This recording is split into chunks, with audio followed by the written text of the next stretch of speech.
નમસ્કાર મિત્રો, આજે આપણે તમારી આવનારી જીપીએસસીની પરીક્ષાઓ માટે બંધારણના થોડા ઘણા પ્રશ્નોની ચર્ચા કરીશું. મારી પાસે અત્યારે એસીએફનું પેપર છે અને એસીએફની અંદર બંધારણના જે પ્રશ્નો છે એમાંથી આપણે થોડા પ્રશ્નોની ચર્ચા કરીએ. સૌથી પહેલો ક્વેશ્ચન કે ભારતીય બંધારણની વિશેષતાઓ અને જે રાષ્ટ્રથી પ્રેરિત છે તે રાષ્ટ્રના નામ નીચે આપેલા છે, નિવેદનનું વિશ્લેષણ કરો. ક્વેશ્ચન તમારી સ્ક્રીન ઉપર હશે. હવે આ ક્વેશ્ચનમાં પહેલું વાક્ય છે કે સંસદીય સરકાર, કાયદાનું શાસન, કેબિનેટ સિસ્ટમ, વિશેષાધિકાર રીટ, સંસદીય વિશેષાધિકારો વગેરે બ્રિટનથી પ્રેરિત છે. તો આ વાક્ય બિલકુલ સાચું છે. સંસદીય સરકાર હોય, રૂલ ઓફ લો હોય, પછી કેબિનેટ સિસ્ટમ છે, પછી રીટ છે અને સંસદના જે વિશેષાધિકારો બધા બ્રિટનથી પ્રેરિત છે. બીજું વાક્ય છે કે રાષ્ટ્રપતિ ઉપરનો મહાઆરોપ છે, રાષ્ટ્રપતિ ઉપરાષ્ટ્રપતિના કાર્ય છે, ઉચ્ચતમ અને ઉચ્ચ ન્યાયાલયના ન્યાયાધીશ તેમને હોદ્દા પરથી દૂર કરવાની બાબત છે, મૂળભૂત હકો છે, ન્યાયિક પુનર્વિચારણા છે, ન્યાયતંત્રની સ્વતંત્રતા છે, ભારતના સંવિધાનનું આમુખ છે, આ બધું અમેરિકાથી પ્રેરિત છે. તો આ બિલકુલ સાચું છે. તો અહીંયા આ ક્વેશ્ચનમાં આપેલા બંને બે વાક્યો બિલકુલ સાચા છે. હવે આપણે બીજા ક્વેશ્ચન તરફ જઈએ. બીજો ક્વેશ્ચન તો બહુ સિમ્પલ છે કે ભારતના બંધારણના મૂળભૂત માળખાનો સિદ્ધાંત સૌપ્રથમ ભારતના ઉચ્ચતમ ન્યાયાલય દ્વારા નીચેનામાંથી કયા કેસમાં આપવામાં આવ્યો હતો? હવે મૂળભૂત માળખું આપણને ખબર જ છે, બેઝિક સ્ટ્રક્ચર, અને બેઝિક સ્ટ્રક્ચર તો તમને બધાને ખબર છે કે કેશવાનંદ ભારતી કેસમાં આપવામાં આવ્યું હતું. એટલે ઓપ્શન નંબર સી જે છે અહીંયા સાચો જવાબ બને છે. પછીનો ક્વેશ્ચન છે કે લોકસભામાં સંસદની જાહેર હિસાબ સમિતિમાં કેટલા સભ્ય હોય છે? પબ્લિક એકાઉન્ટ કમિટી, જાહેર હિસાબ સમિતિ. તો જાહેર હિસાબ સમિતિમાં ટોટલ 15 સભ્યો હોય છે. તો ઓપ્શન નંબર ડી અહીંયા સાચું બને છે. પછીનો ક્વેશ્ચન છે કે પંચાયતની ચૂંટણી તેના વિસર્જનની તારીખથી કેટલા મહિનાની મુદતમાં થાય છે? તો આપણે જાણીએ છીએ કે પંચાયતની જો વિસર્જન થઈ જાય અને ચૂંટણી આવવામાં 6 મહિનાથી વધુ સમય બાકી હોય તો વિધિન 6 મંથ જે છે ચૂંટણી થઈ જવી જોઈએ. એટલા માટે ઓપ્શન નંબર બી 6 મહિના સાચો જવાબ બને છે. પછીનો ક્વેશ્ચન છે કે મે 2022માં ભારત સરકાર દ્વારા નીચેનામાંથી કઈ સંસ્થાનું પુનર્ગઠન કરવામાં આવ્યું છે? તો એ વખતનું કરંટ અફેર ચર્ચામાં હતું જ્યારે આપણે જે ઇન્ટરસ્ટેટ કાઉન્સિલ છે એટલે કે આંતરરાજ્ય પરિષદ છે એની અંદર સરકારે પુનર્ગઠન કર્યું હતું. તો આપણો આન્સર જે છે અહીંયા થઈ જશે ઓપ્શન નંબર એ, એટલે કે આંતરરાજ્ય પરિષદ. ત્યાર પછીનો ક્વેશ્ચન છે કે કેએસ પુત્તસ્વામી કેસમાં ભારતની માનનીય સર્વોચ્ચ અદાલતના નિર્ણય મુજબ ગોપનીયતાનો અધિકાર એટલે કે રાઇટ ટુ પ્રાઇવસી જે છે કયા અનુચ્છેદ હેઠળ આવે? તો આ પણ ઇઝી ક્વેશ્ચન છે. રાઇટ ટુ પ્રાઇવસી આર્ટિકલ 21 હેઠળ આવે. પછીનો ક્વેશ્ચન છે કે 22મા બંધારણીય સુધારા 1976 પહેલાં ભારતના સંવિધાનમાં આમુખમાં નીચેનામાંથી કયો શબ્દ નહોતો? તો સમાનતા હતું, બંધુતા હતું, બરાબર. પરંતુ જે છે 42મા સુધારા પહેલાં જે અખંડિતતા, આમ તો આપણે 3 શબ્દો તમને ખબર જ છે, સમાજવાદ છે, સોશિયલિસ્ટ શબ્દ, પછી જે છે આપણે અખંડિતતા, ઇન્ટેગ્રિટી શબ્દ જે છે, બરાબર, આ બધા શબ્દો આપણે એડ કર્યા છે અને સાથે જે સેક્યુલર શબ્દ એડ કર્યો, 3 શબ્દો એડ કર્યા છે. તો અખંડિતતાનો સાચો જવાબ છે ઓપ્શન નંબર ડી. પછીનો ક્વેશ્ચન છે કે નીચેનામાંથી કયા રાજ્યમાં પંચાયત વ્યવસ્થા કાર્યરત નથી? તો અહીંયા જે મેઘાલય રાજ્ય છે એમાં પંચાયત વ્યવસ્થા નથી.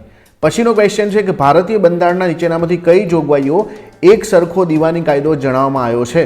તો આપણે જાણીએ છીએ એક સરખો દીવાની કાયદો એટલે કે આર્ટિકલ 44 અને આર્ટિકલ 44 એટલે કે રાજ્ય નીતિના માર્ગદર્શક સિદ્ધાંતો. પછીનો ક્વેશ્ચન છે કે રાજ્યના મુખ્યમંત્રી બનવા માટે જરૂરી ન્યૂનતમ વય લાયકાત કેટલી છે?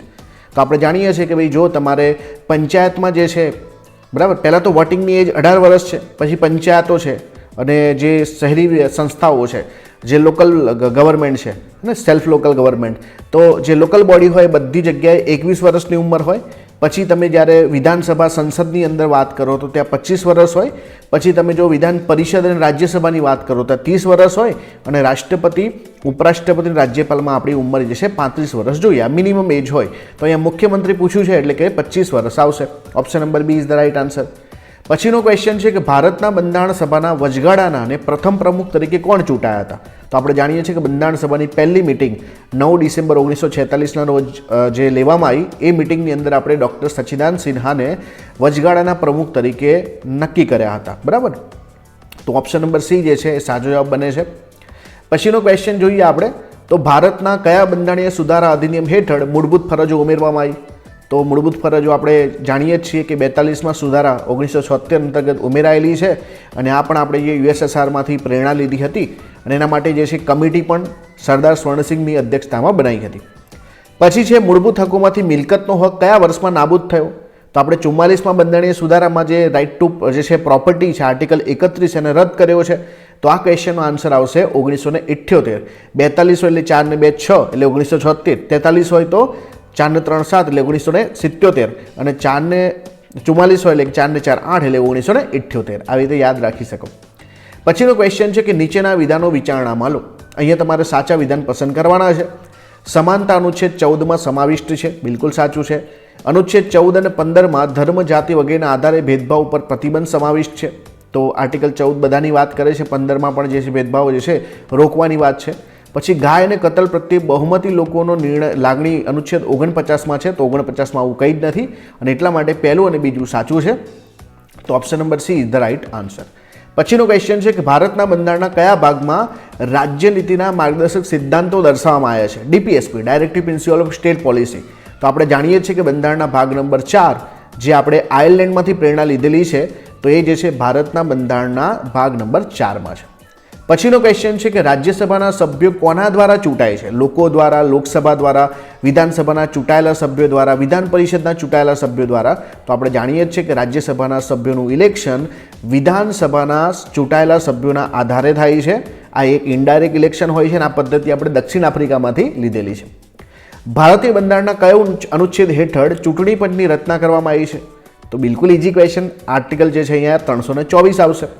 પછીનો ક્વેશ્ચન છે કે ભારતના બંધારણનો કયો અનુચ્છેદ જાહેર સેવા આયોગના સભ્યોના હોદ્દા પરથી દૂર કરવા અને સેવામાંથી મોકૂફ રાખવા સંબંધિત છે? તો આપણે જાણીએ છીએ કે જાહેર સેવા આયોગ માટે આર્ટિકલ 315થી સ્ટાર્ટ થઈએ તો 317ની અંદર એમને હોદ્દા પરથી દૂર કરવાની બાબત આપેલી છે. પછી જે અનુસૂચિત જનજાતિ માટેનું જે રાષ્ટ્રીય આયોગ છે એની કયા વર્ષથી અલગ થયું? તો પહેલાં જે છે national commission four SC ST બંને એક જ હતા.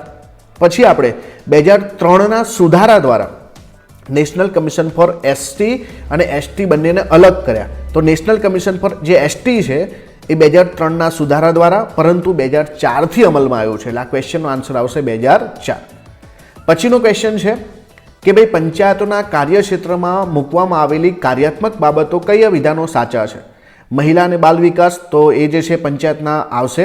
સામાજિક વનીકરણ, કૃષિ વન વિદ્યા આવશે. પીવાનું પાણી આવશે. પરંતુ જે કાયદોની વ્યવસ્થા છે રાજ્ય સરકારનો વિષય છે એટલે એ નહીં આવે. તો અહીંયા 2 નહીં આવે, 1, 3 અને 4 આવશે. તો આન્સર આપણો થઈ જશે 1, 3 અને 4. તો આપણે ટોટલ 20 ક્વેશ્ચનની ચર્ચા કરી છે. All the best, thank you.